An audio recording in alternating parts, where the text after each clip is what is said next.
इमरान फारूक खान साहब, साहब की जो जो नैब सल्तनत के है उसके ऊपर बारे में वज़ीर जो है वो कानून चू का नहीं एक कर बयान है, सकता वो और मुझे तो उसके जमहूरियत के ऊपर नाम काफ़ी पर हमारे तशवीश हुई। मुल्क में उन्होंने कहा कि एक इमरान खान की ऑर्डिनेंस के आमरीयत ज़रिए नाफिज है। वो हो सकता है कि चेयरमैन नैब का जो टेन्योर है उसको एक्सटेंड करने के ऊपर गौर करें, ये अंडर कंसिडरेशन है।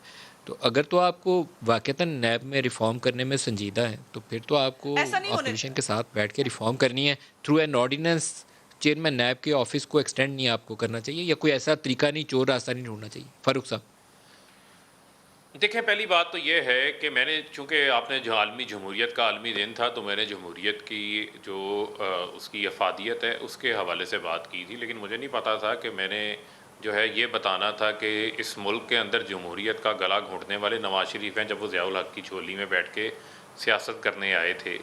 तो मुझे नहीं पता था कि मैंने ये भी बताना पड़ेगा मुझे बैठ के कि आप किस तरीके से इदारों के जजेस को टेलीफ़ोन करके फ़ोनों पे के ऊपर जब वो फ़ैसले लिखवाया करते थे, और किस तरीके से रात के अंधेरों में जाकर आप मामला तय किया करते थे, और कैसे-कैसे पाँव पकड़ के एनआरओज़ लेके जो है वो आप परवेज़ मुशर्रफ से मुल्क से बाहर जाया करते थे, और 10 साल फिर झूठ बोलते थे, हमारा कोई मायदा नहीं है। फिर उसके बाद शहज़ादे को आके मायदा भी लहरा के दिखाना पड़ता है। ये वो तमाम तर चीज़ें हैं। जहाँ तक रही बात, आपने नैब के हवाले से बात की, देखें नैब की मजबूती के हवाले से तो किसी को कोई शक ही नहीं होना चाहिए। यहाँ तो ऑन रिकॉर्ड ये चीज़ें आती रही हैं, इनकी ज़ुबान पे आई, उन्होंने कहा ये एहतसाब का इदारा जो है इसको बंद होना चाहिए, इसको ताले लगा देने चाहिए। हम कहते हैं कि एहतसाब के अमल को मजबूत होना चाहिए, इसको मज़ीद बेहतर होना चाहिए। जहाँ बेहतरी की गुंजाइशें हैं, जहाँ पे लूप होल्स नज़र आते हैं, फारूक आए मिल साहब, के बैठ मेरा के तो उसको सवाल ठीक ये है करते कि हैं। क्या जब थ्रू उस एन पर बात हुई ऑर्डिनेंस थी आप चेयरमैन तो नैब मलिक को साहब एक्सटेंड करने 34, के ऊपर गौर कर रहे हैं, या आप इसको किसी प्रोसेस देखिए में मेरे पास ऐसी, पार्लिमान में बहस करके कोई कानून साजी करना चाहते हैं, कोई रिफॉर्म्स करना चाहते हैं? ये दो मुख्तलिफ चीज़ें हो जाएंगी। क्या थ्रू देखें एन ऑर्डिनेंस देखें चेयरमैन की मुद्दत में तो सी देखें करें? दो देखें मेरे पास अभी तक ऐसी जो है वो कोई ऐसी इतला नहीं है चेयरमैन नैब की जो है वो तौसीक़ के हवाले से या ऑर्डिनेंस के हवाले से। हाँ, जहाँ तक रहेगी बात नैब के कवानीन को बेहतर करने के हवाले से, मजबूत बनाने के हवाले से, उस हवाले से ज़रूर जो है वो कंसिडरेशंस होती हैं, और मैं समझता हूँ कि उन नैब लॉज़ को हमने बेहतर भी करना है। जब हम ये कोशिश कर रहे थे, फैटफ के दौरान ही ये 34 शिक्के लेकर आ गए थे, जिसमें ये लिखा गया था कि नैब के इदारे को बंद कर दिया जाए, और सारी पर्सन स्पेसिफिक थी, उससे एहतसाब का अमल मजबूत नहीं होता था।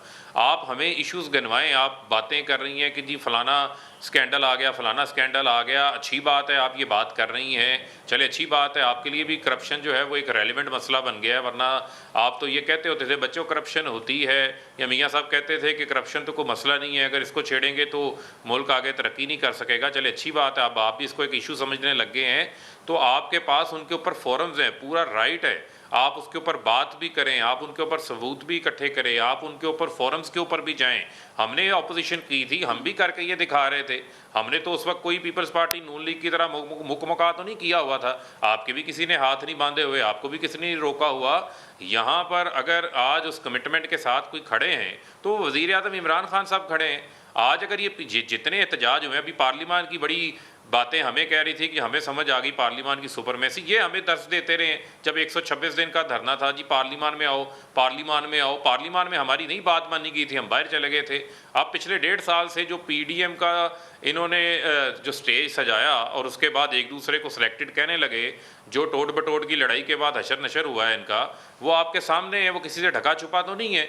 अब ये एक दूसरे के ऊपर इल्ज़ामात लगा रहे हैं कि जी किसी ने फलाना पैकेज ले लिया, किसी को फलानी ऑफ़र हुई थी तो वो ऑफ़र मैंने कबूल नहीं की थी।